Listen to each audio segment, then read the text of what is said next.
लोकसभेचा पराभव झाल्यानंतर युती सरकार मुख्यमंत्री एकनाथ शिंदे यांनी एक मध्य प्रदेश सरकार म्हणजे शिवराज सिंग चौहान याच्या योजनेनुसार योजना आणली, मुख्यमंत्री माझी लाडकी बहीण योजना। अर्ज कसा करायचा ते आपण बघणार आहोत आणि पात्र कोण अपात्र कोण ते ठरणार आहेत। या योजनेमध्ये 1500 रुपये प्रत्येक महिन्याला बँक खात्यात जमा होणार। त्यासाठी या महिलेचं वय असलं पाहिजे 21 ते 65 वर्ष, ती अविवाहित असेल, विधवा असेल, घटस्फोटित असेल, निराधार असेल तरी चालेल, कुटुंबातील एक महिला अविवाहित सुद्धा चालेल। या योजनेची माहिती आणि पात्र अपात्रतेचे स्वरूप आपण बघणार आहोत। बऱ्यापैकी या योजनेचा फायदा सर्वसामान्य गरजू लोकांपर्यंत पोहोचवणे हा आपला एक उद्देश आहे। या व्हिडिओच्या माध्यमातून आपण माहिती घेऊया। पात्रता काय? महाराष्ट्र राज्याचे रहिवासी असणे आवश्यक आहे। राज्यातील विवाहित, विधवा, घटस्फोटित, परित्यक्ता आणि निराधार महिला असणे, तसेच कुटुंबातील एक महिला अविवाहित चालेल, जिचं वय 21 ते 65 वर्ष आहे। लाभार्थीचे स्वतःचे आधार लिंक असलेले बँक खाता असणे महत्त्वाचं आहे आणि कुटुंबाचं वार्षिक उत्पन्न 2.5 लाखाच्या आतमध्ये असणं हे अतिशय महत्त्वाचं आहे, तरच आपण पात्र व्हाल। आधार कार्ड अर्जामध्ये जो नमूद आहे त्याप्रमाणे आपण नाव भरावं। अधिवास प्रमाणपत्र उपलब्ध नसेल तर आपल्याला रेशन कार्ड, जन्मदाखला, ओळखपत्र, शाळा सोडल्या दाखला हे सुद्धा चालेल।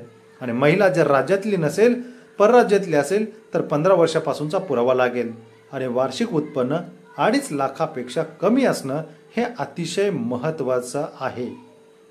यासाठी पिवळी अथवा केसरी शिधापत्रिका असल्यास उत्पन्न प्रमाणपत्राची आवश्यकता नाही।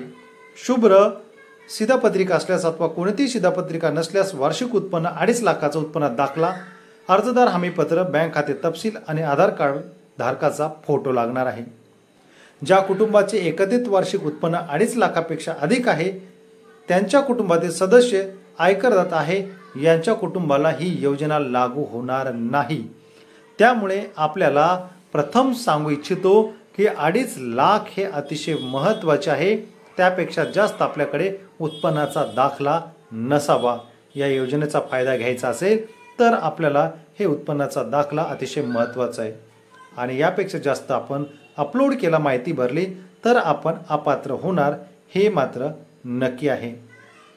आपल्याकडे सदर लाभार्थी महिला शासनाच्या इतर विभाग मार्फत राबविण्यात येणाऱ्या आर्थिक योजनेद्वारा दरमहा 1500 पेक्षा जास्त रकमेचा लाभ घेत असेल, ज्यांच्या कुटुंबातील सदस्य विद्यमान किंवा माजी खासदार, आमदार आहे, ज्यांच्या कुटुंबातील सदस्य भारत सरकार किंवा राज्य सरकारचं बोर्ड, कॉर्पोरेशन, उपक्रमाचे अध्यक्ष, उपाध्यक्ष, संचालक सदस्य आहेत आणि ज्यांच्याकडे 4 चाकी वाहन, ट्रॅक्टर वगळून त्यांच्याकडे नावावर आहे, त्यांनाही या योजनेचा लाभ घेता येणार नाहीत, अशी कुटुंब ही अपात्र ठरणार आहेत।